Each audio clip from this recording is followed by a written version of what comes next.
Kabanata 976. Kinabukasan. Tulog pa rin si Lito nang gisingin siya ni Celine.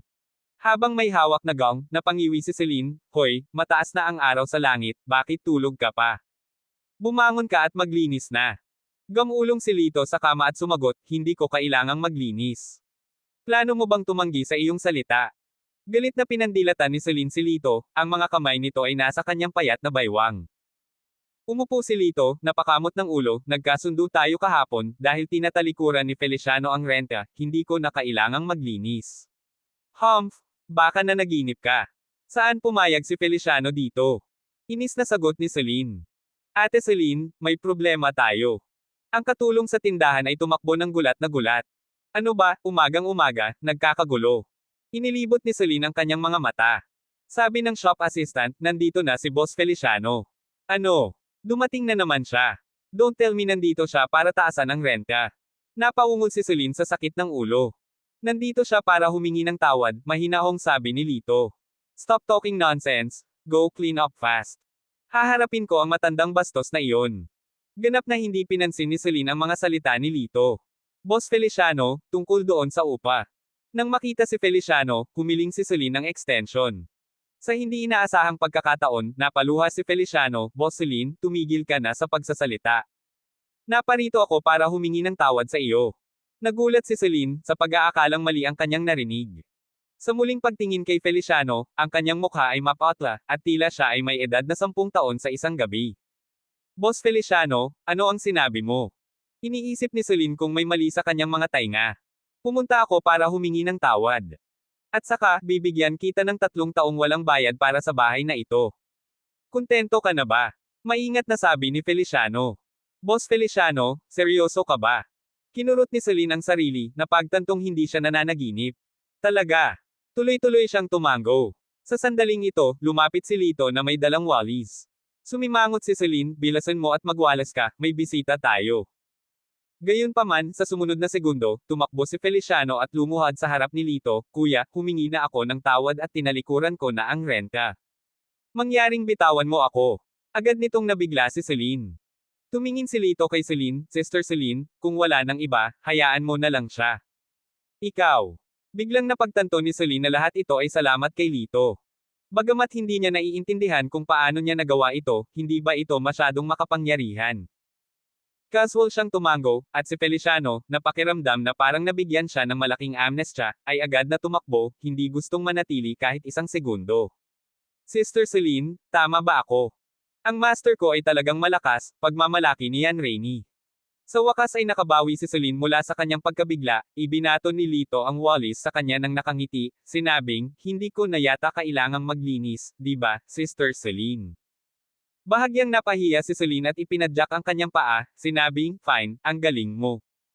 Maya-maya lang, isang sigaw ni Yan Rainey ang narinig mula sa itaas. May naramdamang mali si Lito at agad na umakyat. Nasa sahig si Yan Rainey, pinuprotektahan si Cheng Cheng sa likod niya. Sa tabi ng bintana, may nakatayong 2 lalaking nakaitim, natatakpan ng mga sombrerong kawayan ang kanilang mga katangian. "Guru." Nang makita si Lito, tila nakita ni Yan Rainey ang kanyang tagapagligtas. Malamig na nagsalita ang isa sa mga lalaking nakasuot ng itim, "Ibigay mo sa amin ang bata." Binigyan sila ni Lito ng malamig na tingin ngunit walang sinabi. Ngumisi ang lalaki, "Mga walang alam. Hindi mo siguro alam, ang batang ito ay walang iba kundi isang bombang oras. Magdadala siya ng kapahamakan sa iyo." Walang pag-aalinlangang sumagot si Lito, "Inalis mo ba ang kanyang ina?" Malamig na sabi ng lalaking nakaitim, "Sagutin mo muna ang tanong ko. Sino ka sa tingin mo? Ako dapat ang sumagot sa tanong mo, pero bakit hindi mo muna sagutin ang tanong ko?" Walang ekspresyong sinabi ni Lito. "Medyo mayabang ka para sa isang ordinaryong tao. Kung sino ang nagbigay sa'yo ng lakas ng loob, go to death." Galit na galit ang lalaking nakaitim at kasabay ng pagkaway ng kanyang kamay, lumabas ang isang kedena na bakal mula sa kanyang manggas. Si Lito ay sumilip sa himpapawid, at ang bakal na kedena ay bumangga sa isang sulok, na lumikha ng isang tanawin ng nakasisilaw na mga kislap. Kasabay nito, hawak ang Sword of Xuanyuan sa kanyang kamay, itinutok ni Lito ang isang malakas na lasla sa kedena na bakal. Sa tunog ng malutong na snap, nahati ang kedena ng bakal. "Anong nangyayari?" Ang lalaking nakaitim ay nagpahayag ng hindi paniniwala, "Ang aking kedena ay gawa sa malalim na bakal. Ito ay walang katulad na matigas. Paano ito? Tinapik ng kanyang kasama ang kanyang balikat at iminungkahi, tingnan mo ang kanyang espada. Habang lumilipat ang tingin ng lahat patungo sa Sword of Xuanyuan sa kamay ni Lito, ito ay nababalot ng mga inscription na naglalabas ng makikinang na sinag ng gintong liwanag. Yung mga inscription. Hindi pwede. Zuan. May nakilala ang lalaking nakasuot ng itim at hindi niya naitago ang kanyang hindi paniniwala. Nang huminto ang kanyang pananalita, si Lito kasama ang kanyang mahabang espada ay nagpadala ng isang bahid ng gintong liwanag ng espada. Mabilis na umatras ang dalawa at tumalon sa rooftop. Sinundan sila ni Lito papunta sa rooftop, at sa wakas ay nagtanong ang isa sa mga lalaking nakasuot ng itim, sino ka ba? Sumagot si Lito, sabihin mo sa akin kung sino ka, at sasabihin ko sa iyo kung sino ako. Nagpalitan ng tingin ang dalawang lalaking nakasuot ng itim bago mabilis na umatras, sumigaw, umalis na. Hindi sila hinabol ni Lito ngunit bumalik upang suriin ang mga pinsala ni Yan Rainy. Buti na lang at hindi nasaktan ang vital points niya. Matapos ilipat ni Lito ang ilan sa kanyang panloob na enerhiya sa kanya, ang kanyang kondisyon ay kapansin-pansing bumuti. Master, sino ba talaga ang mga taong ito? Bakit sila nangangaso ng bata? Tanong ni Yan Rainy. Umiling si Lito, hindi rin ako sigurado. Kung malalaman natin ang background ni Cheng Cheng, masasagot ang lahat ng tanong na ito. Kuya, ako ba ang nagdulot sa iyo ng gulo? May kasalanang tanong ni Cheng Cheng. Tinapik ni Lito ang kanyang ulo, nangako ako sa iyong ina na paprotektahan kita. Huwag kang mag-overthink. Itinagilid ni Cheng Cheng ang kanyang ulo, tila nauunawaan, at bahagyang tumango. Sa sandaling ito, sa loob ng palasyo, isang lalaking nakasuot ng itim ang dumating sa isang pavilion sa likod na hardin. Isang lalaki, nakasuot ng kulay abong brocade na damit, ang nakatayo sa tabi ng lawa. Ang kanyang likod ay tuwid, ang mga kamay sa likod ng kanyang likod siya ay humawak ng isang hangin ng hindi makamundong kakisigan. Sagradong guro. Sabay-sabay silang lumuhad sa isang tuhod. Lumingon ang lalaking nakasuot ng kulay abo. Nang makita niya ang dugo sa kanila, bahagyang nagulat siya, sino ang sumugat sa iyo? Sagradong guro, mahabang kwento. Natagpuan namin ang bata, ngunit may isang malakas na lalaki na nagbabantay sa kanya, nag-aatubili na sabi ng lalaking nakaitim. Nagtaka ang sagradong guro, anong uri ng tao na kahit kayong dalawa, kapag pinagsama, ay hindi kayang talunin. Ang gayong makapangyarihang karakter ay dapat nakilala ko. Bata siya, hindi ko alam kung saan siya nanggaling. Wala siyang suot na dekorasyong balahibo sa dibdib niya, kaya dapat ordinaryong tao lang siya. Pero, parang, ang lalaking nakaitim ay nagngat-ngat ng kanyang mga ngipin, mukhang hawak niya ang Xuanyuan Divine Sword. Ano? Sigurado ka? Gulat na tanong ng sagradong guro. Tumango ang lalaking nakaitim, walang dapat na magkamali, kung hindi, hindi tayo mapupunta sa ganoong sitwasyon. Gayunpaman, kailangan nating mahuli ang batang iyon. Siya ang susi para mahanap ang Human Emperor, at ang susi, may mga lead pa. Malamig na tanong ng Saint Master. Ibinaba ng lalaking nakaitim ang kanyang ulo at sinabing, hindi pa. Hinalughog namin ang buong nayon at hindi namin nakita ang susi, malamang na kinuha ito ng babaeng iyon. Mga incompetent. Mag-imbestiga ka ulit. Kung hindi mo mahanap ang resulta, ihanda mo ang sarili mo para sa malalang kahihinatnan. Ang mukha ng Saint Master ay kasing lamig ng yelo. Oo, Saint Master. Kinilig ang mga lalaki at mabilis na umatras. Makalipas ang ilang araw, ito ang hero competition ng Helen Mansion. Si Helen He ay nakatayo sa attic, tinatanaw ang mga taong dumalo upang makilahok. Isang matandang lalaki ang nakatayo sa likuran niya, nakangiti at nagsabi, sa taong ito, maraming mga bayani ang dumating, karamihan sa kanila ay naaakit sa iyong katanyagan. Marahil ay may isang tao na ibababa mo sa isang basalyo at tatanggapin bilang iyong asawa. Nagsalita si Helen sa walang malasakit na tono, nilinaw ko ng maaga kung may magtanggal ng maskara ko at gusto pa rin akong pakasalan, tiyak na tutuperin ko ang aking salita. Natawa ang matandang lalaki, base sa personal kong opinyon, hindi pa nila nakita ang mukha mo, kahit ako hindi pa. Kahit sinong lalaki na magtanggal ng maskara mo at makakita ng mukha mo ay tiyak na mai-in-love. Gayunpaman, bumantong hininga si Helen, ang ilang mga tao ay malinaw na nagkaroon ng pagkakataon na alisin ito, ngunit hindi niya ginawa. Nagulat ang matandang lalaki, talaga. Siguradong kakaiba ang taong iyon. Tumawa si Helen, sa katunayan, hindi siya ordinaryo. Noon, siya ay malubhang nasugatan. Kung gugustuhin ni Lito, madali niyang tinanggal ang kanyang maskara. Ngunit hindi niya ginawa, na nagpapatunay na siya ay isang matuwid na Ginoo. May nagustuhan ba ang general? Parang medyo nabalisa ang matanda. Nanatiling tahimik si Helen, na kasing ganda ng isang paninindigan. Sinong pamilyang Young Master ang napakapalad? Excited na tanong ng matanda. Napabuntong hininga si Helen, hindi siya Young Master mula sa anumang pamilya at natatakot ako na baka hindi siya magtanim ng anumang hindi naaangkop na pag-iisip sa akin. May mga ganyang lalaki ba sa mundo? Gulat na bulalas ng matanda. Magsisimula na, bumaba na tayo. Tumalikod si Helen at bumaba. Nang dumating si Lito sa lugar ng kompetisyon, nabangga niya sina Wilfredo Wei at Remir Wei, ang dalawang magkapatid. Malamig na nagbabala si Remir, hindi maganda ang performance ng kapatid ko noong nakaraan, mas mabuting mag-ingat ka sa pagkakataong ito. Samantala, tumingin si Wilfredo sa mansyon ni Helen. Umiling siya kay Lito, sa tingin mo ba nandito ako para sa iyo? Nagkakamali ka. Wala ka sa paningin ko. Mananalo ako ng championship ngayon at hahayaan akong makita ako ni General Helen. Siya si Helen He. Tumingin si Lito sa mansyon ni Helen, inaalala ang babaeng bayaning nakilala niya na nakasuot ng maskara. Huwag mo na siyang isipin. Paanong ang isang karaniwang tao na tulad mo ay makakapansin kay General Helen? Sa karamihan, maaari ka lang maglinis ng mga palikuran sa mansyon ni Helen. Sinabi ni Wilfredo sa mapagpalang tono kay Lito. Bastos, maikling wika ni Lito at hindi na pinansin ang magkapatid. Sa kabilang banda, napansin din ng matandang mayordomo ng mansyon sina Helen, si Melker Cao, si Lito. He chuckled to himself, once an opportune moment arises, I will tattle to the general. Hindi siya makakatakas. Hindi nagtagal, nagsimula ang Heroes Tournament.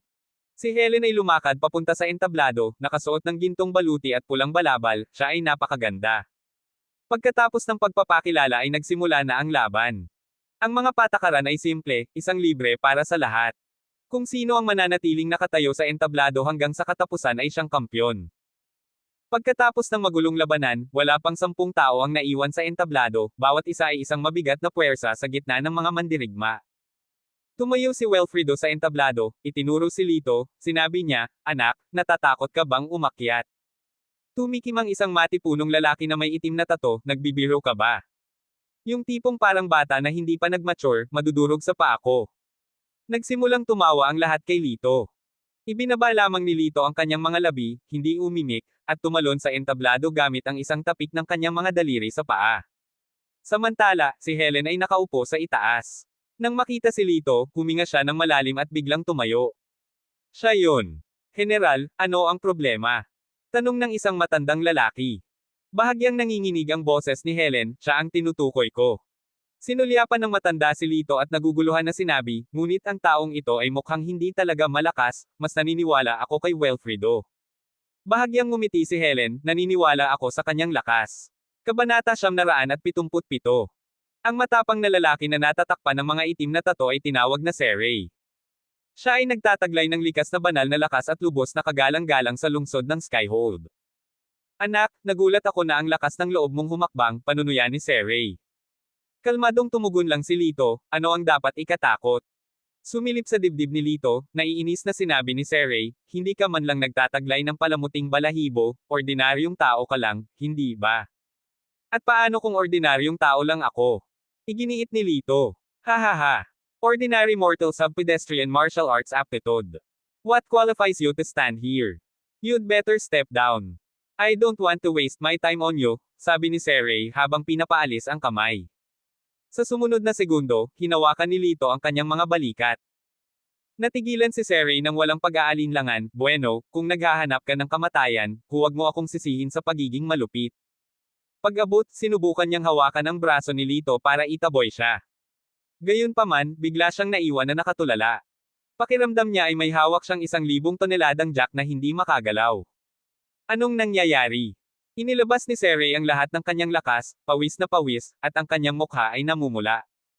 Sinimulan siyang kutsain ng mga bystanders, Seray, nakalimutan mo bang kumain ngayon? Bakit hindi mo kayang magpalaki ng ganyang kaina? Sa loob-loob, si Seray ay nagmumura ng husto, sa lalong madaling panahon na pagtanto na minamaliit niya ang kanyang kalaban. Sa susunod na sandali, natapos na ni Lito ang kanyang pasensya, hinawakan ang mga balikat ni Seray at binuhat siya. Whoosh! Ang siksikan ng mga tao sa ibaba ay agad na nagkagulo. Kasunod nito, pilit na inihagis ni Lito sa ring si Seray. Ang lupa ay nabasag sa isang hukay, at medyo matagal bago bumangon si Seray. Nakaturo kay Lito, nauutil siya, ikaw. Ikaw. Bago niya matapos ang kanyang pangungusap, ang paa ni Lito ay dumapo sa kanyang mukha. Puff! Mahigit kalahati ng ngipin ni Seri ang natanggal. Hindi siya makapagsalita ng kahit isang salita. Panay ang paglupag ni Lito sa ring, tinitigan ng karamihan, at walang pakialam na sinabi, mayroon pa bang ibang naniniwalang hindi karapat-dapat ang mga ordinaryong tao na mapunta rito. Katahimikan. Walang tumutol. Isang balbas na lalaki ang tumayo at nagsabi, sa mundo ng martial arts, iginagalang namin ang lakas. Ikaw nga ang may-ari niyan, kaya may karapatan kang tumayo dito. Paghinto ng isang beat, naging yelo ang tono niya, na sinundan ng mapang uyam na tawa, gayunpaman, hindi ibig sabihin na matalo mo si Seri ay matalo mo rin ako. Kaya talagang buhay na buhay ngayon, haha, dumating na naman ang isa pang ordinaryong lalaki. Nakakabighani. Isang pagsabog ng tawa ang umalangaw-ngaw, pagkatapos ay lumipad sa hangin ang isang lalaking may matingkad na kulay na damit, na dumapo sa gilid ng ring. Nang makita ang lalaking ito, tumindi ang mukha ng lahat bilang pagkilala, Lino Lin. Si Lino, talaga, ay pinsan ni Josh Lin at ang pinakamalakas sa nakababatang henerasyon sa pamilya Lin. Hindi ba ito isang celebrity mula sa Qingtian City? Ipinanganak sa isang mabuting pamilya, malakas na lakas. Ang daming nagbubulungan sa kanilang mga sarili. Maraming mga babae, nang makita si Lino, ay tuwang-tuwa na tuwang-tuwa, gwapo mo Lin. Gwapo mo Lin, napakagwapo mo. Bakit nandito si Lino? Sa itaas, tanong ng isang matanda. Humigop ng tsaa si Helen He at walang pakialam na sinabi, siya ang sumulat sa akin ng love letter noong nakaraang taon. Ah! Kung isa sa alang-alang ang background at lakas ng pamilya ni Lino, kaparehas ka niya. Hindi mo ba siya gustong isaalang-alang? Payo ng matanda. Hindi ko siya gusto. Si Helen ay casual na tumugon, ang kanyang tingin ay dumapo kay Lino, napunta kay Lito. Umiling ang matanda, ang binatang iyon ay malamang na walang kapantay kay Lino. Si Lino ang pinakatalentadong individual sa pamilya Lin sa nakalipas na siglo. Siya ay nag-aaral sa ilalim ng isang sikat na guro mula pagkabata, ang kanyang lakas ay hindi mababawasan. Tumingin si Helen sa ring, sinabing, sino ang malakas at kung sino ang mahina, malalaman natin sa lalong madaling panahon. Sa ring, medyo marami ang natakot kay Lino nang makita siya. Ang ilan ay tahasang na forfeit ang laban. Sa huli, 5 tao na lang ang natitira sa entablado. Iisipin na nandito rin si Handsome Lin para sumali sa saya. Matagal ko nang narinig ang pambihirang talento ni Handsome Lin, at gusto kong subukan ito. Ang lalaking may balbas na narito kanina ay lumapit at itinaas ang kanyang mga kamay kay Lino. Bigla na lang siyang tumalsik na parang pulaka, sa napakabilis na bilis, naghagis ng suntok kay Lino. May mahinang ngiti sa mukha ni Lino habang hinaharangan niya ang dalawang kamay. Matinding nag-away ang dalawang lalaki. Sa huli, ang lalaki ay walang laban kay Lino at nahulog sa arena. Ang tagumpay na ito ay nakakuha ng higit na paghanga kay Lino mula sa karamihan. Sino ang susunod? Walang pag-aalinlangan na inis ka ni Lino ang mga tao, ang kanyang damit ay sumasalamin sa kanyang nangingibabaw na hangin. Naningkit ang mga mata ni Wilfredo, nag-iisip ng masamang balak. Sinabi niya kay Lito, anak, hindi mo ba iniisip na napakatigas mo? Huwag mong isipin ang bilog ng martial arts, di ba? Maglakas loob na labanan siya. Sinulyapan ni Lino si Lito, ngumuso, umiling, at sinabing, wag na, natatakot ako na baka mapatay ko siya sa isang suntok. Natawa si Wilfredo Way at sinabing, totoo iyon, kung tutuusin, ordinaryong tao lang siya, gaano man siya karami ng karanasan, gaano siya kagaling. Ngunit hindi dapat lokohin si Lito. Sinundan niya ng tawa, dahil mababa ang tingin sa akin ni Young Master Wei, isang ordinaryong tao, bakit hindi makipagkompetensya kay Young Master Lino mismo? Kung tama ang pagkakaalala ko, mukhang interesado ka kay General Helen, tama ba ako? Pinaikit ni Lino ang kanyang mga mata, kaya, interesado si Young Master Wei kay General Helen, pagkatapos ay makipagkompetensya tayo. Bahagyang binago ni Wilfredo ang kanyang ekspresyon at nagmura sa loob. Mapahamak, hindi nahulog ang batang ito. Umiling siya at natatawa, akala ko matapang ka, duwag ka pala. Ipapakita ko sa iyo kung paano ito ginagawa. Walang pakialam na sinabi ni Lino, kung ganoon, hindi ba't mas kawili-wili kung tayong tatlo ay magkakasabay. Hindi tumutol si Lito, kaya nagsimulang magduel ang tatlo. Makalipas ang ilang minuto, nagkagulo ang buong combat ring. Tumigil kayo. Bumaba si Helen mula sa itaas na palapag, malamig na nagutos. General Helen. Si Wilfredo ang unang nag-react, nasabik na naglakad patungo kay Helen. Dahil ayaw magpakita ng kahinaan, itinulak ni Lino si Wilfredo sa isang tabi at sinabing, Miss Helen, hindi pa namin matukoy kung sino ang mananalo. Pwede bang maghintay ka pa ng kaunti? Hindi na kailangan. Kung magpapatuloy ka sa pakikipaglaban, mawawasak mo ang buong mansyon ng Helen. Sinabi ni Helen. Ngunit kung hindi namin makilala ang isang nanalo at isang natalo, sino ang magiging karapat-dapat na makipagkita sa iyo? Tanong ni Wilfredo. Tumawa si Helen, at itinuro sa labas ng gate ang isang napakalaking bronze cauldron. Sino sa inyo ang pinakamalayong magdala ng kalderong ito ang siyang mananalo? Hindi kayo pinapayagang gumamit ng panloob na enerhiya. Nang marinig ito, napabuntong hininga ang lahat.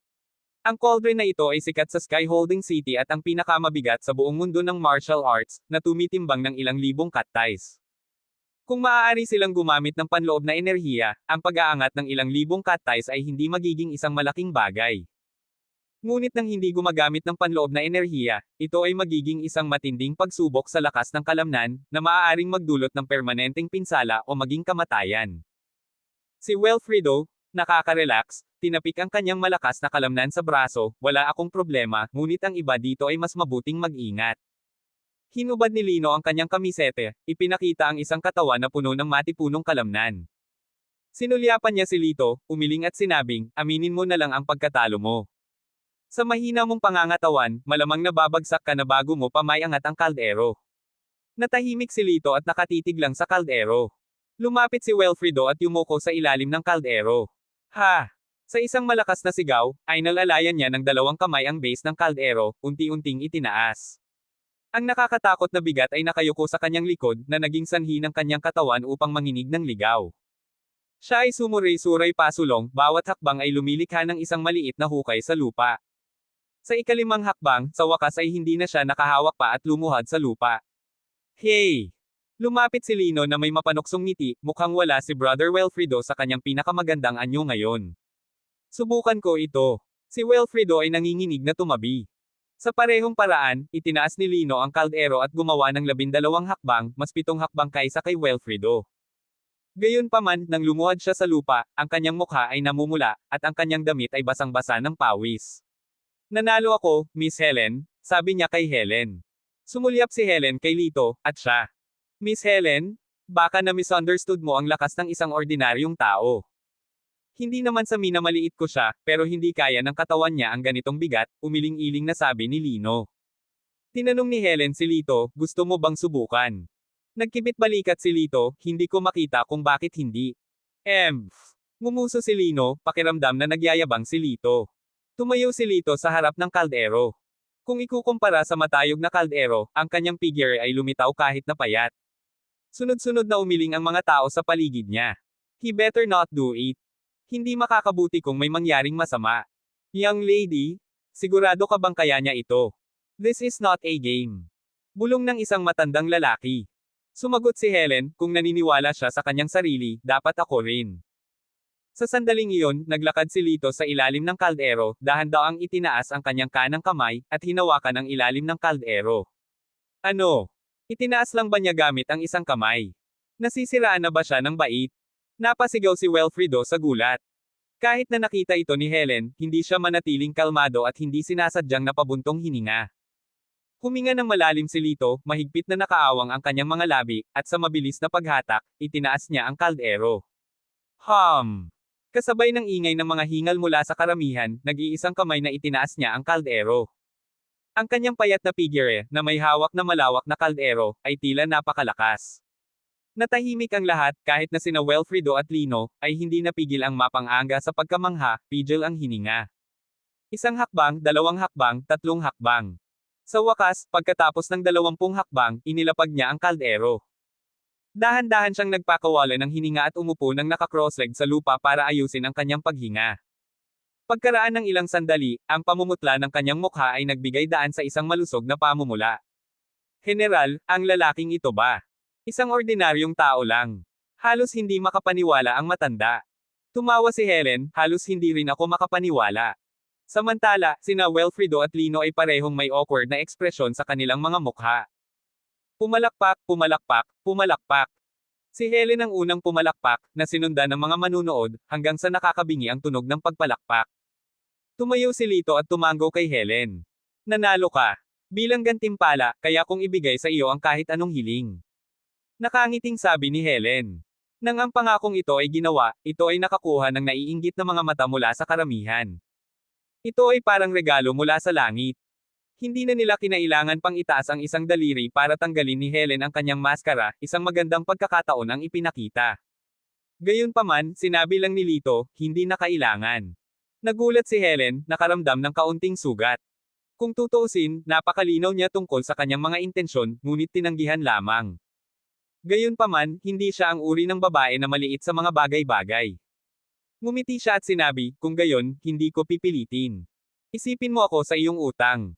Kung kailangan mo ng tulong sa martial world na ito, maaari kang lumapit sa akin. Lubos na hinangaan ni Lito si Helen. Hindi siya tulad ng mga ordinaryong babae. Sige. Seryosong tumango siya. Hindi nagtagal, kumalat sa buong Qingtian City ang balita ng isang ordinaryong tao na nanalo sa heroic contest. Bago umalis si Lino, biglang tinawag siya ni Lito. May kailangan ka ba? Kung ito ay para magmayabang, pagkatapos ay maaari mong isave ito. Si Lino ay mukhang nagtatampo. Umiling si Lito, kailangan kong magpasa ka ng mensahe kay Jocelyn, sabihin sa kanya na nandito si Lito Argel, at kung ano ang gusto ko, dapat ay malinaw na malinaw sa kanya. Kabanata 978. Martial Arts Realm, Lin Family. Lito Argel. Nang marinig ang pangalang ito, nagpakita si Jocelyn ng bahagyang pagkagulat, ngunit mabilis na bumalik sa kalmado ang kanyang ekspresyon. Anong sabi niya? Tanong ni Josh, madilim na tingin sa kanyang mukha habang pinagmamasdan si Lino. Sinabi ni Lino, sabi niya, alam mo talaga kung ano ang gusto niya. Ha! Sigurado ako, ngunit hindi iyon isang bagay na dapat niyang alalahanin. Isang malamig na tawa ang pinakawalan ni Josh, kumikislap sa kanyang mga mata ang malakas na pakiramdam ng pagpatay, sa martial arts realm na ito, sa Titan City na ito, sa teritoryo ng aking pamilya Lin, siya ay walang iba kundi isang tupa na naghihintay na katayin. Mukhang medyo nag-aalala si Lino, ngunit, hindi dapat maliitin ang lakas ng lalaking iyon.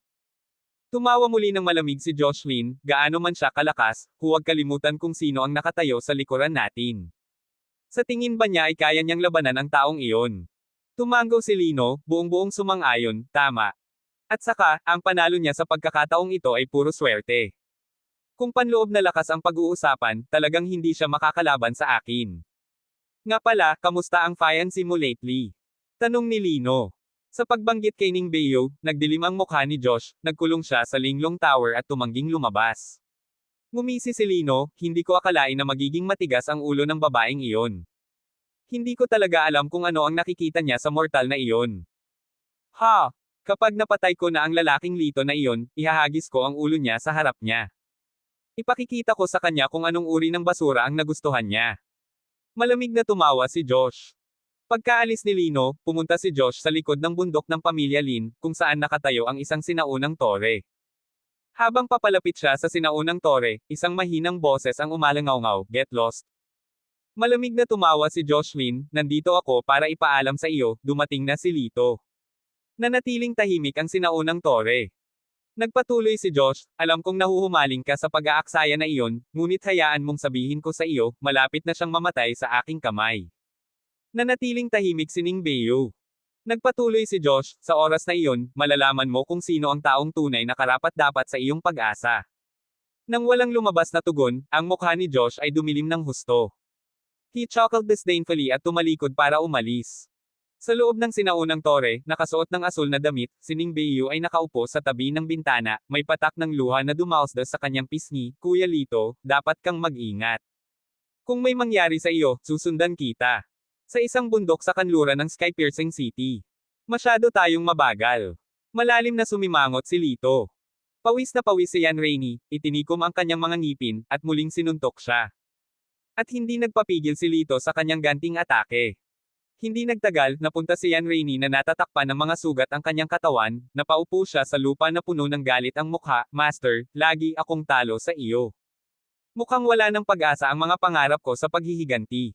Sumagot si Lito na may bahagyang ngiti, hindi, nakagawa ka ng malaking pag-unlad. Umiling si Yan Rainey, hindi ko nararamdaman. Sinabi ni Lito, sa tuwing nakikipag-spar ako sa iyo, nag-level up ako. Ang iyong kasalukuyang mga kasanayan ay higit na bumuti kaysa dati. Talaga. Mukhang nagulat si Yan Rainey, ngunit hindi pa rin lubos na makapaniwala. Tumango si Lito, siguro oras na, pumunta tayo sa Bailey Residence. Naging mataimtim ang ekspresyon ni Yan Rainey, determinadong sinabi niya, kasama si Master dito, sigurado akong matagumpay kung maliligtas ang aking ina. Ang Bailey Residence ay napuno ng kasaganaan at pagmamadali. Si Rosa Bailey ay nakikipagtsaa kasama ang kanyang ama na si Beno Bailey nang biglang may dumating upang magulat, guro, nagbalik na ang pangalawang binibining. Nagdilim ang mukha ni Beno, alam niyang bumalik, papasukin mo siya. Pumasok sina Yan Rainey Bailey at Lito. Sa sandaling nakita niya si Lito, biglang nagbago ang mukha ni Rosa, bigla siyang tumayo, ang lakas ng loob mong magpakita. Napangiti si Lito, bakit hindi ako maglalakas loob? Sa pagtingin sa iyo, tila natutuwa kang makita ako. Galit na galit si Rosa kaya namumula ang kanyang mukha. Inilayo niya ang mukha sa kanya. Curious na tanong ni Beno, Rosa, magkakilala ba kayong dalawa? Nakagat ni Rosa ang kanyang labi, saglit na pagkikita, hindi mabuting tao ang taong ito. Tumawa ng nakakatakot si Lito, ang relasyon natin ay higit pa sa isang maikling pagtatagpo. Tumahimik ka. Si Rosa, na iniisip ang mga pangyayari noong gabing iyon, ay napuno ng puot, ang kanyang buong katawan ay kontrolado ng galit habang hindi niya inaasahang itinutok ang kanyang espada kay Lito. Si Lito, na ang isang kamay ay nakasukbit sa kanyang likod, ay mahusay na umiiwas sa pag-atake, isang kamay ang eksaktong humawak sa palso ni Rosa, sinisikap mong patayin ang sarili mong asawa. Itago mo yung kalokohan mo, ano ka ba? Si Rosa ay malapit nang sumabog sa galit. Rosa, pigilan mo ang sarili mo. Si Beno ay malakas na sumisigaw. Noon lamang napagtanto ni Rosa ang kanyang sariling pagkawala ng katahimikan, binawi ang kanyang kamay sa pagkabigo. Tatay, bumalik na ako sa pagkakataong ito, umaasa na baka mapalaya mo ang aking ina. Gusto ko siyang ilayo, sabi ni Yan Rainey. Kumunat ang noo ni Beno, ang pamilya ay may sariling mga patakaran. Hindi siya maaaring umalis, kahit na sa kamatayan, dapat na narito ito. Kahit na ang mga katulong ay maglakas loob na ay bully siya, dahil lamang siya ay isang ordinaryong tao. Kung wala kang pagmamahal sa kanya, mangyaring palayain siya. Galit na sabi ni Yan Rainey. Masungit, how dare you speak to me like this? Si Beno ay galit na galit. Nag-alinlangan si Yan Rainey, tumango si Lito sa kanya, sabihin mo ang gusto mong sabihin, susuportahan kita. Master. Tumingin si Rosa kay Lito, isang mukha na puno ng paghamak, sa totoo lang, ang pagkilala sa isang karaniwang tao bilang master, talagang isang kahihiyan sa ating pamilya Bailey. Namumula ang mukha ni Beno sa galit, tinutugunan si Lito, ito ang kapakanan ng aking pamilya, kung hindi ka aalis, huwag mo akong sisihin sa pagiging bastos. At ikaw? Nakaturo kay Yan Rainey, sinabi niya, lumuhod ka sa harap ko, o harapin ang parusa ng pamilya. Hindi ako luluhod, wala akong ginawang masama. Ibalik mo sa akin ang nanay ko, kung hindi, ako mismo ang magliligtas sa kanya. Malakas na umalangaw-ngaw ang mga salita ni Yan Rainey. Nang marinig ito, tumango si Rosa, at sa tingin mo, ikaw na hindi man lang ako kayang talunin, ay magagawa mo. Si Lito, habang ang kanyang mga braso ay nakakross sa kanyang dibdib, ay tumugon, hindi naman totoo iyon. Masyado kang conceited. Dahil sa sobrang tiwala mo, hayaan mo akong subukan ka.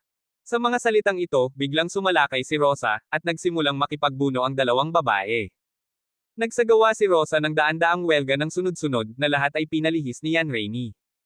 Humihingal siya, napatigil siya, napuno ng hindi makapaniwalang mga mata. Ilang buwan na ang nakalipas, hindi man lang niya nakayanan ang 100 suntok niya.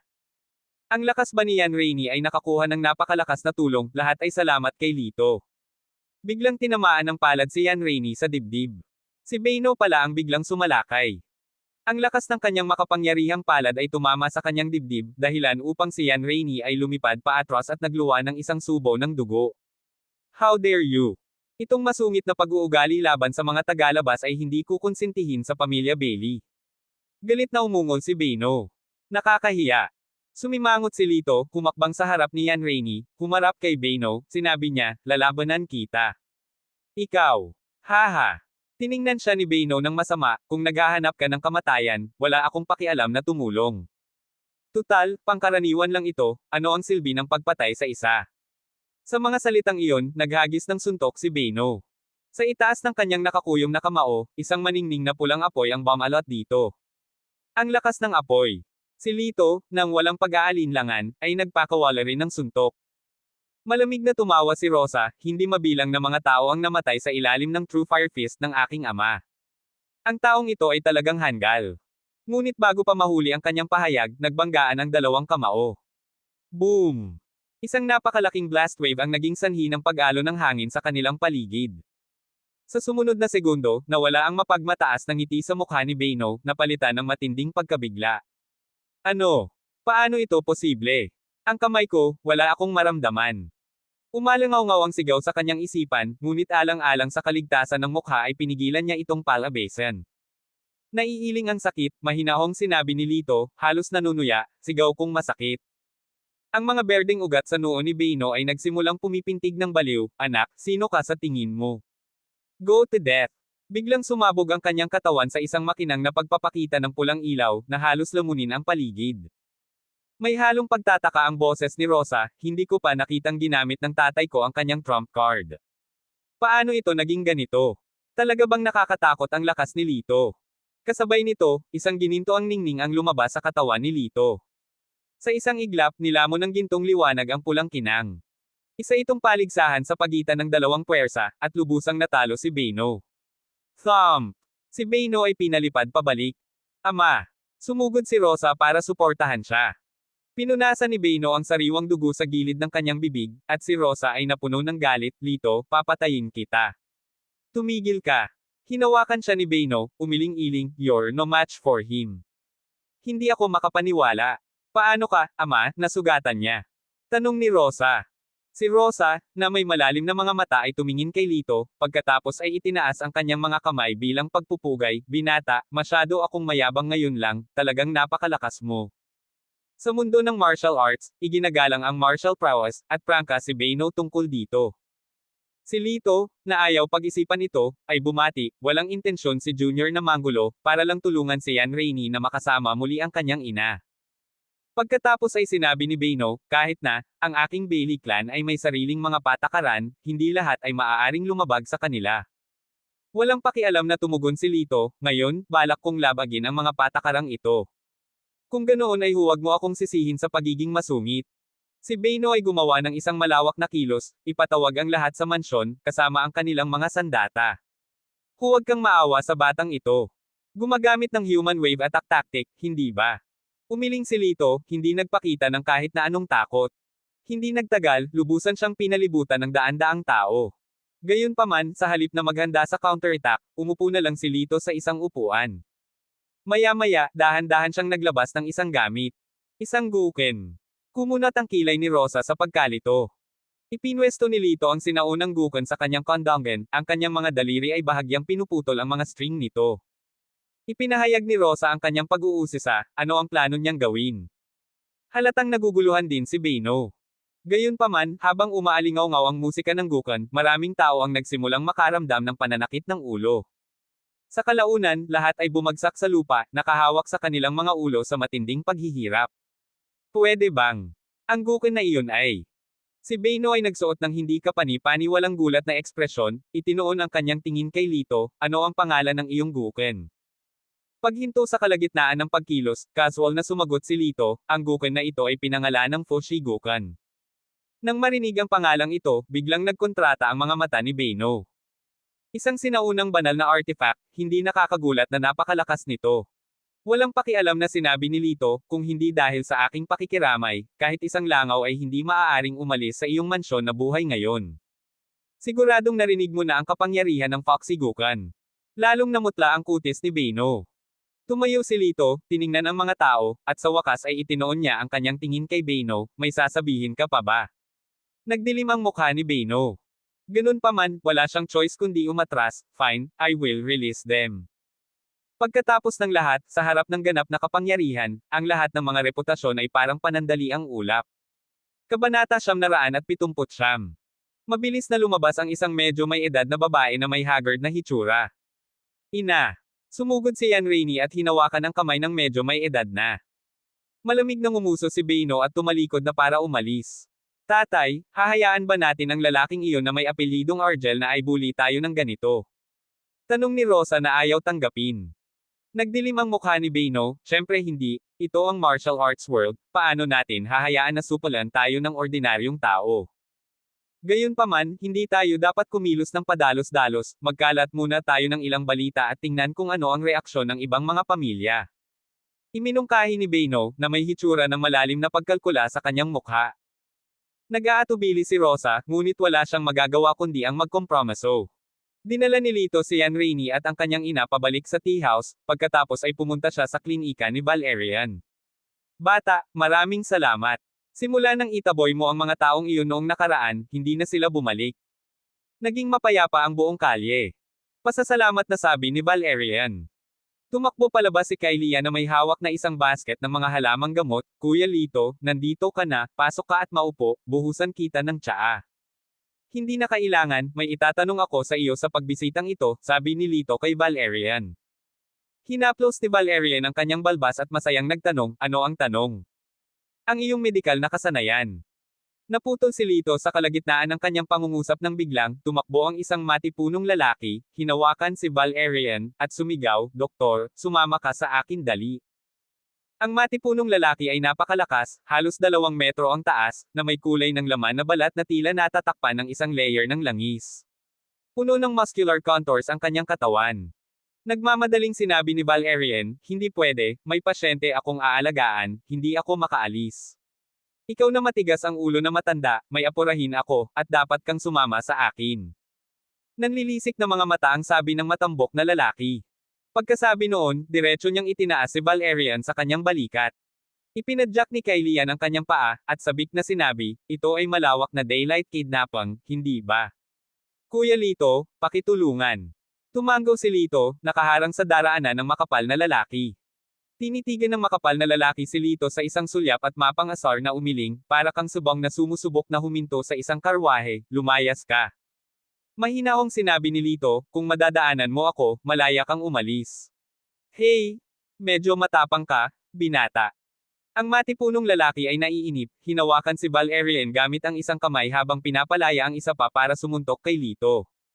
Ang suntok na puno ng lakas ay sinabayan pa ng bugzo ng hangin. Sinamantala ni Lito ang pagkakataong makapulot ng laryo. Bang! Nadurog ang laryo sa suntok ng maskuladong lalaki. Anak kung yan lang ang meron ka, tumabi ka na lang baka mamulaklak ang ulo mo sa suntok ko. Angal ng lalaking matipuno. Si Lito, na may bahagyang ngiti sa kanyang mga labi, ay itinaas ang kanyang kamay, muli. Huwag mong sayangin ang oras ko. Isang suntok na naman ang ibinato ng lalaking matipuno. Naging seryoso ang mukha ni Lito, hindi siya umiwas sa pagkakataong ito, bagkus ay binato niya ito ng suntok. Boom! Sa isang mahinang putok, ang makapangyarihang lalaki ay patuloy na umatras, ang kanyang mukha ay nagpapakita ng pagkagulat, goodness, siya ay payat, ngunit ang kanyang lakas ay hindi mahina. Ibaba mo siya. Utos ni Lito. Malamig na sumangot ang matipunong lalaki, huwag mong isiping dakila ka dahil lang sa kaunting lakas mo, tiyak na aalisin ko ang doktor na ito ngayon. Nang malapit ng muling mag-away ang dalawa, isang dalagang nakasuot ng maputlang dilaw na damit ang bumangga, ang kanyang noo ay pawis, Simon, hiniling ko sa iyo na imbitahan ang doktor, bakit ka nagsimulang makipag-away? Sumigaw ang matipunong lalaki, hindi ko ba dinadala ang doktor ngayon? It's all because this boy won't let me go. Matapos sumulyap kay Lito, tila naintindihan ng babae ang nangyari at sinabi kay Simon, nanggugulo ka na naman, ibaba mo na ang doktor. Hindi ko siya ibababa. Sa ngayon, siya na lang ang pag-asa. Kapag hindi siya pupunta, tatalian ko siya at isasama ko. Sagot ni Simon. Sumigaw si Valerian, bakit hindi mo na lang sabihin sa akin kung ano ang problema? Kung ito ay isang emergency, maaari akong pumunta. Bakit kailangan pang itali ang mga tao? Kumunat ang noo ni Simon, bakit hindi mo ito sinabi kanina? Kaagad pagkatapos, ibinaba niya si Valerian. Bahagyang yumuko ang babaeng nakadilaw na damit kay Valerian ko, Doktor ko, sorry talaga. Si Simon ay pabigla-bigla at tiyak na nagulat ka. Sa wakas ay napabuntong hininga, ikinaway ni Valerian ko ang kanyang kamay, ano ang problema? Sinabi ng babaeng nakadilaw na damit, malubhang nasugatan ang aking ama, at nabalitaan ko na si Doktor ko ay isang dalubhasang manggagamot, kaya't espesyal kitang inanyayahan na tingnan. Nakita ni Valerian ko ang pagmamadali sa mukha ng babae, hinaplos ang kanyang balbas, nag-isip sandali, pagkatapos ay tumango, sige, hayaan mo muna akong ayusin ang mga gamit ko. Darating din ako, deklara ni Lito, kinuha ito bilang isang pagkakataon upang maingat na obserbahan ang mga kasanayan ni Valerian sa medisina. Iniwan niya si Kylian upang titingin ng tindahan at, kasama si Valerian ko, sinundan ang babae sa karwahe. Pagsakay sa karwahe, naging kakaiba ang ugali ng babae. Paminsan-minsan ay tinataas niya ang kurtina upang tingnan kung sinusundan sila at patuloy na inutusan ang kotsero na pabilisin. Nakasandal malapit kay Valerian, ulong si Lito, anong klaseng tao siya sa tingin mo? Pagkatapos ng ilang sandali ng pagmumuni-muni, tumugon si Valerian, maaaring siya ay isang mabuting tao, o isang masamang tao, ngunit tiyak na hindi karaniwan. Ipinikit ni Lito ang kanyang mga mata, iniisip kung gaano kaliwanag ang pahayag na iyon. Hey! Huwag mo siyang sisihin sa pagiging mabuti o masama, hawak namin ang buhay niya sa aming mga kamay pagkatapos ng lahat, hindi niya tayo aapihin, marahang tinapik ni Valerian ang dibdib ni Lito. Anong pangalan mo? Biglang tanong ni Lito. Ruan Roo. Nagkaroon ng katahimikan sa usapan kasunod nito. Hindi nagtagal, huminto ang karwahe. Lumabas si Lito upang hanapin ang kanyang sarili sa loob ng isang maluwang na patio. Maraming mga individual ang naroroon, mga armas sa kamay. Nang makita si Ruan, magalang nilang binati, Miss. Sa isang nakakaaliw na ngiti, sumenya si Ruan at lumingon kay Valerian ko, Doktor ko, mangyaring sumama sa akin. Sumunod sina Lito at Simon sa likod, nagpapalitan ng tingin. Isang malamig na haramp ang ibinigay ni Simon. Sa ibang pagkakataon, anak, magkakaroon tayo ng rematch. I can't believe I couldn't take you down. Wika ni Simon, ipinahayag ang kanyang hindi paniniwala. Nagkibit balikat si Lito, ako ay nasa serbisyo mo anumang oras. Pagkatapos, naglakad sila sa isang bulwagan, lumiko ng ilang koridor, at nakarating sa isang kwarto. Mayroong ilang mga tao sa kwarto, lahat sila ay mukhang mga doktor, nakasuot ng mga mukha ng kawalan ng magawa. Isang lalaking nakasuot ng itim ang nakahiga sa kama, parisukat ang mukha at determinadong ekspresyon.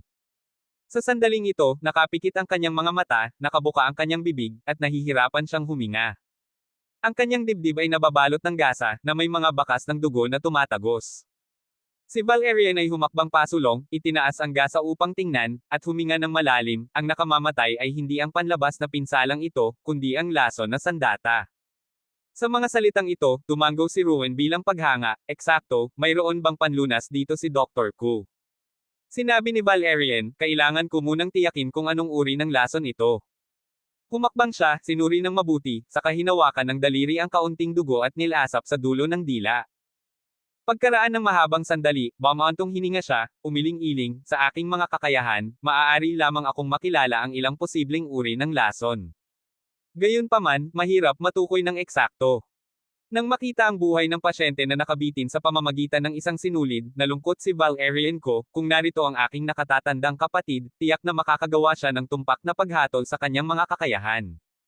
Sinabi ni Simon, nasa Qingtian City ang senior mong kapatid, sasanduan ko siya kaagad. Palihim na inilibot ni Lito ang kanyang mga mata, hindi ba't ito ay parang pagkidnap? Umiling si Valerian, kung nandito lang siya, hindi ko na alam kung nasaan siya, lalo pa kung buhay siya o patay na. Babantayan na lang ba natin ang pagkamatay ng padre de pamilya? Sa sobrang pagkabalisa ni Simon ay patuloy niyang hinahampas ang kanyang hita. Bahagyang namumula ang mga mata ni Ruan, Doktor ko, kung wala ng ibang paraan, kailangan mong subukan ang iyong makakaya upang gamutin siya. Napabuntong hininga si Valerian, ito na talaga ang huling paraan. Nakadepende ang lahat sa kapalaran ng pasyente ngayon. Sa sandaling ito, si Lito, na matagal nang nanahimik, ay biglang nagsalita, kaya ko siyang gamutin. Ano? Napalingon silang tatlo sa kanya na may pinag-isang kalituhan. Tumingin ng diretso sa kanila si Lito at mataimtim na tumango, alam ko kung anong lason ang natamo niya, at alam ko rin ang panlunas. Akala ni Simon ay nagbibiro siya, nanginginig ang kanyang mga kalamnan sa mukha sa galit, you little brat, kahit sa oras na ito, sinusubukan mong magpakitang gilas. Maniwala ka man o hindi, tatalunan kita. Sa sinabi nito, handa siyang kumilos. Tumigil ka. Mahigpit na utos ni Ruan, pagkatapos ay bumaling kay Lito, seryoso ka ba talaga? Tumango si Lito. Kinagat ni Ruan ang kanyang mga labi, na nagsasabing, hindi ako mahilig magbanta sa mga tao, ngunit kailangan kitang bigyan ng babala. Tiyak na nakita mo ang mga tao sa labas. Kung talagang mapapagaling mo siya, anuman ang kahihinatnan, hindi kita masisisi. Ngunit kung nagsisinungaling ka, at may nangyari sa aking ama, hinding-hindi kita hahayaang makaalis dito ng buhay. Ang mga tingin ni Ruan ay hindi kapani-pani walang mahigpit. Talagang may iligtas ko siya, ang tono ni Lito, gayunpaman, ay napakagaan. Miss, Naniniwala ka ba talaga sa kanya? Tanong ni Simon na nanlalaki ang mga mata. Umiling si Ruan, wala tayong ibang pagpipilian. Hinailan ni Valerian si Lito sa gilid, hininaan ang kanyang boses para magtanong, anak, seryoso ka ba? Sumagot si Lito, mukha ba akong nagbibiro? Hindi, ngunit ito ay isang bagay ng buhay at kamatayan. Ito ay hindi lamang tungkol sa buhay ng pasyente, ngunit sa atin din, paalala ni Valerian. Tumawa si Lito, huwag kang mag-alala, alam ko ang ginagawa ko. Dahil doon, tumalikod siya at bumalik sa gilid ng kama, binunot ang kanyang mga pilak na karayom. Pinagdikit ni Valerian ang kanyang mga kamay, hindi napigilan ang sarili na magdasal sa loob. Sa sandaling iyon, nagsimulang ipasok ni Lito ang mga karayom. Sa sandaling nagsimula siya, ang ekspresyon sa mukha ni Valerian ay natigil, maging ang kanyang mga mata ay biglang nanghina. Ang discarding ito. Napaka-pamilyar nito. Hindi ba ito ang kakaibang paraan ng taong iyon? Puno ng pagtataka ang mukha ni Valerian. Nakatitig kay Lito, isang tanong ang lumitaw sa kanyang puso, ano ang relasyon ng binatang ito at ng taong iyon? Makalipas ang humigit kumulang 2 oras, ang katawan ng pasyente ay natatakpan ng makapal na nakapak na pilak na karayom. Ang katawan ni Lito, gayunpaman, ay basang-basa na ng pawis. Nasa kamay ni Ruan ang isang tuwalya na paminsan-minsan ay ginagamit niya para panasan ang pawis sa kanyang noo. Sa pag-iniksyon ng sunod-sunod na mga alon ng purong chi, ang mga lason ay sapilitang pinalabas. Ang pasyente ay biglang nagsimulang umubo ng marahas. Galit na nagtanong si Simon, ano ang nangyayari? May nangyari bang mali? Sa gulat ng lahat, ang pasyente ay umupo, ibinuka ang kanyang bibig, at samuka ng isang malaking subo ng itim na dugo. Mapahamak, boy, magsalita ka. Anong nangyayari? Hinawakan ni Simon ang kwelyo ni Lito sa isang half.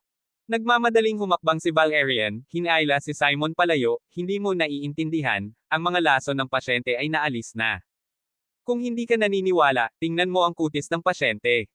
Sa isang malapitang pagtingin, parehong napansin ni Ruan at Simon na matapos isuka ang itim na dugo, ang orihinal na pagkawala ng kulay ng mukha ng pasyente ay bumalik sa mas normal na tono. Simon, bakit nakatayo ka pa dyan? Hayaan mo siya, tinapik ni Ruan ang braso ni Simon. Bumitaw si Simon, napakamot sa likod ng ulo, well. I'm sorry. I've wronged you. Kabanata 980. Bumantong hininga si Lito, dahan-daang sinabing, ligtas na ang kanyang buhay. Kailangan pa rin niya ng pangangalaga. Magsusulat ako ng ilang race eta. Pumitas kayo ng ilang halamang gamot para inumin niya. Mabilis na lumuhad si Ruan, salamat, kilalang manggagamot. May kinuha siyang panulat at papel. Pagkatapos isulat ni Lito ang mga race eta, pinakuha ni Ruan ang mga ito para kumuha ng gamot. Eminent physician, and Dr. Ko, you must stay here today. Gusto kong pasalamatan kayo ng maayos, sabi ni Ruan habang nakaluhod. Si Lito, na medyo napagod at nangangailangan ng pahinga, ay sumang-ayon. Nang nagpapahinga si Lito, lumapit si Valerian, na tila walang pakialam na nagtanong, Lito, saan mo natutunan ang iyong mga kasanayang medikal? Kahit na ang isang matandang tulad ko ay namangha sa ginawa mo. Si Lito, na nagmumuni-muni ng naka-cross-legged, ay nagmulat ng kanyang mga mata nang marinig ang tanong at simpleng sinabi, tinuruan ako ng aking master. Nagpatuloy si Valerian, kung gayon ang iyong master ay dapat na mas kahanga-hanga, ano ang kanyang pangalan? Umiling si Lito, hindi ko alam. Sinabi ni Valerian, hindi ko ito isisiwalat, maaari mong matapat na sabihin sa akin. Napabuntong hininga si Lito, truth be told, I really don't know. Ang matandang iyon ay napaka-eccentric. Maliban sa mga oras na nagtuturo siya ng mga medikal na kasanayan kung saan siya ay magiging napakakaalaman, sa natitirang oras, walang isang salita na sinabi niya ang may katuturan. Bahagyang nadismaya si Valerian, I see, nasaan siya ngayon? Sa mga salitang ito, muling bumantong hininga si Lito, o, siya. Ang kanyang kinaroroonan ay hindi mahuhulaan. Nung iniwan ko siya, if we're meant to meet again, we will. Ngayon, wala akong ideya kung saan siya maaaring umiinom at nakikipaglandian sa mga babae. Bastos talaga. Bulalas ni Valerian na nakadilat ang mga mata. Tumanggaw si Lito, ang malaswang matandang iyon, ang paborito niyang pampalipas oras noon ay palihim na sumilip sa mga dalagang nag-uusap. Alam niya kung aling pamilya sa nayon ang may magagandang anak na babae, ang kanilang mga pangalan, lahat ay parang pamilyar na mga kayamanan niya. Hinaplos ni Valerian ang kanyang balbas at sinabing, naisip ko na ang iyong master ay maaaring matandang kaibigan ko. Mukhang nagkamali ako. Ang dati kong kaibigan ay isang bayani at matapang na tao, isang huwara ng hustisya. Hinding-hindi siya susuko sa gayong mga kasuklam-suklam na gawain. Walang intensyon si Lito na ipagtanggol ang kanyang amo, medyo sumasang-ayon siyang tumango, higit pa sa kasuklam-suklam, siya ay talagang makulit. Sa sandaling ito, pumasok si Simon, habang tumatawa, munting himalang doktor, handa na ang handaan. Sa loob ng bulwagan, ang hapagkainan ay puno ng masasarap na pagkain.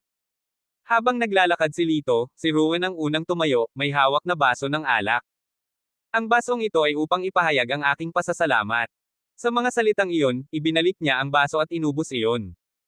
Tahimik na nagsalita si Valerian, mukhang matigas ang babaeng ito, kaya mo bang hawakan ang iyong alak? Kung lasing ka, hindi kita mabubuhat.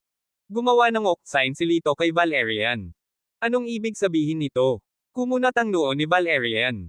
Walang problema, commendat si Lito sa kanya. Nagboom si Simon, bigyan mo ako ng isang baso ng alak. May nagabot sa kanya ng porcelain cup of white wine. Inilapag niya ang tasa sa mesa, galit na sinabi, itong maliit na tasa, ito ba ay isang maliit na laban sa akin, ako si Simon Xiong. Dalhin mo sa akin ang mangkok ng karagatan. Ngumiti si Simon kay Lito, munting himalang doktor, naging bastos ako sa iyo noon, humingi ng tawad sa anumang pagkakasala. Huwag mong isapuso, kakailanganin ka namin para sa paggamot ng aming boss. Dahil doon, itinaas niya ang kanyang malaking mangkok ng alak at inubos ito ng isang lagok.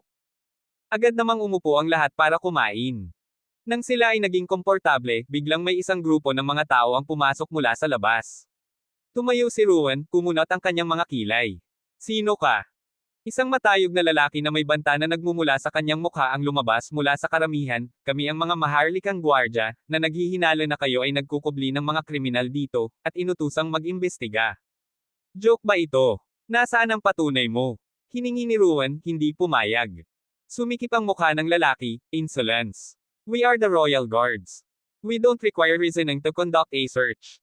Malamig na ngumuso si Ruan, sa larangan ng martial arts, ang kapangyarihan ang nagtatakda ng paggalang. Ano ang halaga ng Royal Guards? Humakbang pasulong si Simon, tinapik ang kanyang dibdib, tama. Kung gusto mong maghanap, kailangan mo munang lagpasan ako. Hey, fine. Ikaw ang nagtanong.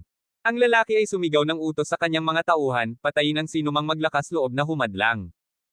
Agad namang tumayo ang lahat ng tao sa mesa at nakipagkulitin sa mga gwardya. Sa gitna ng karamihan, ipinakita ni Ruan, Simon, at isa pang matandang lalaki ang pinakamataas na antas ng kasanayan. Sama-samang pinaatres ng tatlo ang 12-12 ng mga gwardya. Hey! Grupo ng mga walang kwenta, gumapang ka pabalik sa pinanggalingan mo. Malakas na sigaw ni Simon. Dahil sa pananakot, ang mga gwardya ay hindi nang ahas na sumulong. Biglang bumaba mula sa rooftop ang isang lalaking nakasuot ng itim. Warren, dumating ka sa tamang oras. Kailangan ka namin dito. Malamig na tumikim ang pinuno at sinabi, itinuro si Ruan, Simon at ang matanda, panatilihin ang babae, at ang iba pa, patayin silang lahat ng walang awa. Naiintindihan. Isang lalaking nagngangalang Warren Wu ang nagpakita ng malisyosong ngiti, na nagpapakita ng kanyang mga dilaw na ngipin habang siya ay gumuhit ng isang hubog na kutsilyo mula sa kanyang bewang. Ang talim ay nababalutan ng kalawang at natuyong dugo, na nagpakiliti sa anit ng isa sa nakita. Pag-usapan ninyo, sino ang unang gustong mamatay? Ang malisyosong tingin ni Warren ay sadyang umikot sa pagitan ni Simon at ng matanda. Nagpalitan ng tingin si Simon at ang matanda. Such big talk. Mauuna na ako. Tumahol si Simon. Pinigilan ng matanda si Simon, same time na sinabi, mukhang mahirap pakitunguhan ang lalaking ito. Hayaan mo muna akong subukan siya, maghintay ka ng tamang pagkakataon. Sa pamamagitan nito, lumukso siya sa pagkilos. Nag-away ang dalawa, panay ang galaw ng matanda, habang ang estilo ng pakikipaglaban ni Warren ay hindi mahuhulaan at hindi kinaugalian. Matapos ang halos 100 ikot, ang lakas ng matanda ay nagsimulang humina. Nang makita ang isang siwang, ibinaon ni Warren ang hubog na talim sa kanyang tiyan. Tito! Ay nalalayan ni Ruan ang matanda. Hinawakan ng matanda ang kanyang sugat at ikinaway ang isang kamay, ayos lang, hindi naman malalim ang sugat, ang hirap lang hawakan ng lalaking ito. Mapahamak, turn ko na. Hindi gustong tumayo ng walang ginagawa, agresibong umaban si Simon. Hehe, welcome death by yourself. Malaki ka, maraming dugo para mapawi itong talon ko. Napangiti si Warren, nagsimula ang kanyang pakikipaglaban kay Simon. Isang malakas na suntok ang pinakawala ni Simon. Ang kanyang sunod-sunod na malalakas na suntok ay naging dahilan upang patuloy na umatras si Warren. Hehe, ngayon alam mo na kung gaano kabangga si Uncle Simon mo. Si Simon ay lubos na nasisiyahan sa kanyang sarili. Malamig na nanunuya si Warren, lumampas sa nagambala at mapagmataas na si Simon. Isang malamig na kidlat ang sumunod, at ang kanyang kurbadong talim ay naglaslas sa braso ni Simon. Tumingin si Simon sa kanyang sugat at nagbigay ng malamig na ngiti. This minor scratch is nothing more than an itch to me. Akala mo talaga matatakot mo ako dito. Sa isang tabi, sabay na naisip ni Lito at Valerian, hindi maganda, Nalason. Ngumisi si Warren, tingnan mong mabuti ang iyong sugat. Tumingin sa ibaba si Simon, nakita lamang ang kanyang pinsala na naging itim. Nagpanik siya at nagmura, mapahamak, gumamit ka ng lason, ng palihim. Dinilaan ni Warren ang hubog na talam, palihim man o hindi, anuman ang makapagpapabagsak sa kalaban ay ang pinakamahusay na aksyon. Sinabi ni Valerian, ang lason na ito ay mukhang katulad ng sa pasyente noong una. Malamig na tinitigan ni Ruwen si Warren, kaya ikaw ang nanakit sa aking ama. Tumawa si Warren, ang taksil na gwardya pala ay ang iyong ama. Oo, inaamin ko, ako nga iyon. Si Ruwen na nakahawak sa kanyang kambal na talim ay malamig na sumagot, kung gayon, ipaghihiganti ko ang aking ama. Tumawa ng mahina si Warren, bata, malayo ka pa. I-save ang iyong lakas, maghanda para sa libing ng iyong ama. Tutal, walang makakapagpagaling sa lason kung ito. Paumanhin, ngunit ito ay gumaling na, isang mahinang boses ang narinig sa sandaling ito.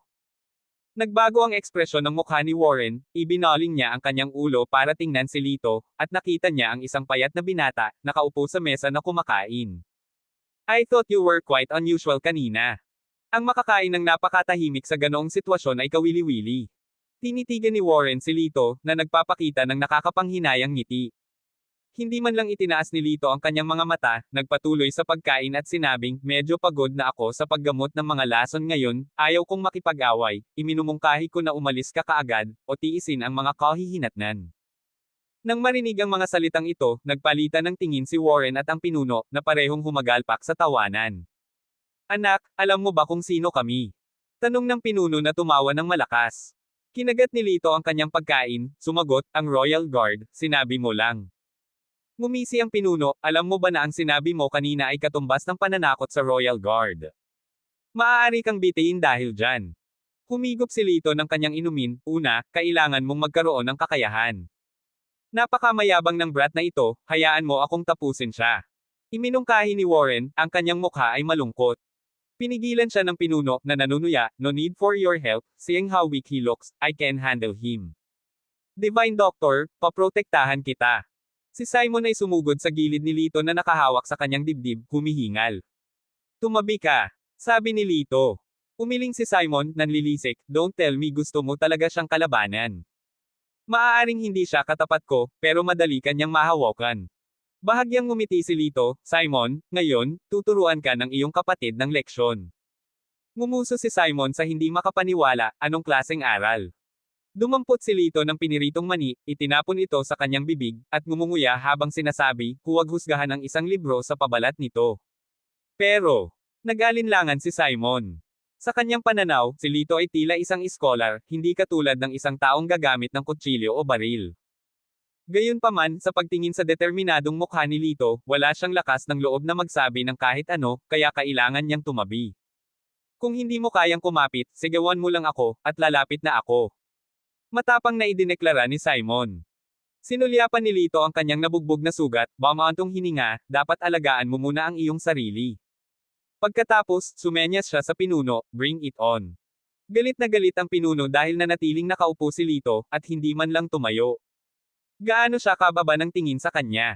You brat, malapit ka nang maligo sa dugo, tingnan natin kung gaano kayabang. Hinugot niya ang espada mula sa kanyang baywang at mabilis na itinutok ito kay Lito. Nang akala ng pinuno ay tutusukan niya si Lito, sa sumunod na segundo, biglang itinaas ni Lito ang kanyang tasa ng alak at hinawakan ang dulo ng espada. Klang! May tumutusok na tunog. Kahit anong pilit ng pinuno, ang espadang hawak niya ay hindi makasulong kahit kaunti. Sa sumunod na segundo, hinawakan ni Lito ang espada, na nagpapuwersa. Klang! Isa pang matalas na tunog. Nahati ang espada sa dalawa. Ang eksenang ito ay nagdulot ng pagtataka sa lahat ng naruroon. Ang pagbasag ng mahabang espada na gawa sa pingong bakal gamit ang dalawang daliri lamang, na may laman at dugo lamang, ay tunay na nakakatakot. Ang pinuno, na napagtanto ang isang bagay, ay nagmamadaling umatras. Huli na. Dumating ang boses ni Lito. Sa susunod na sandali, ang kanyang kamay ay malakas na humampas sa tiyan ng pinuno. Thud! Lumipad pa atras ang pinuno, bumagsak sa pader at pagkatapos ay bumagsak ng husto sa sahig. Leader. Nagmadali ang mga tao upang tulungan siyang tumayo, ngunit nalaman niyang wala siyang kapangyarihan. Sa walang malasakit na tono, sinabi ni Lito, umalis ka at magpagaling sa loob ng ilang taon, alagaan mong mabuti ang iyong rehabilitasyon, at baka maaari kang tumayo muli. Namumula sa galit ang mukha ng pinuno, nagngangalit ang kanyang mga ngipin sa pagkadismaya, nagnanais na lumunin niya ng buo si Lito. Warren, huwag mong pabayaan ang brat na ito. Kung mas masakit ang kanyang kamatayan, mas mabuti. Single niya sa pamamagitan ng pangatngat na mga ngipin. Humakbang pasulong si Warren, may mabagyong ekspresyon sa kanyang mukha. Sa pamamagitan ng kanyang mga naunang obserbasyon, napagtanto niya na ang binatang ito ay mas makapangyarihan kaysa sa una niyang naisip. Ang nakakatakot, ay hindi siya malinaw sa lawak ng kanyang kapangyarihan. Tiningnan ni Warren ang mesa na puno ng alak, at nagbiro, mukhang nag-e-enjoy kayo sa inyong mga inumin, at dahil sa biglaang pagdating namin, nararapat lang na sumama sa inyo sa isang toast. Humakbang siya pasulong, pinunan ng isang tasa hanggang sa labi, itinaas ito at inilapit sa kanyang bibig. Biglang nagbago ang kanyang ekspresyon. Ang tasa ng alak ay dumulas mula sa kanyang pagkakahawak at inihagi sa mukha ni Lito. Sa loob ng isang fraction ng isang segundo, bago makapag-react ang sinuman sa nangyari, ang tasa ay lumitaw na sa kamay ni Lito. At wala ni isang patak ng alak ang natapon mula sa tasa.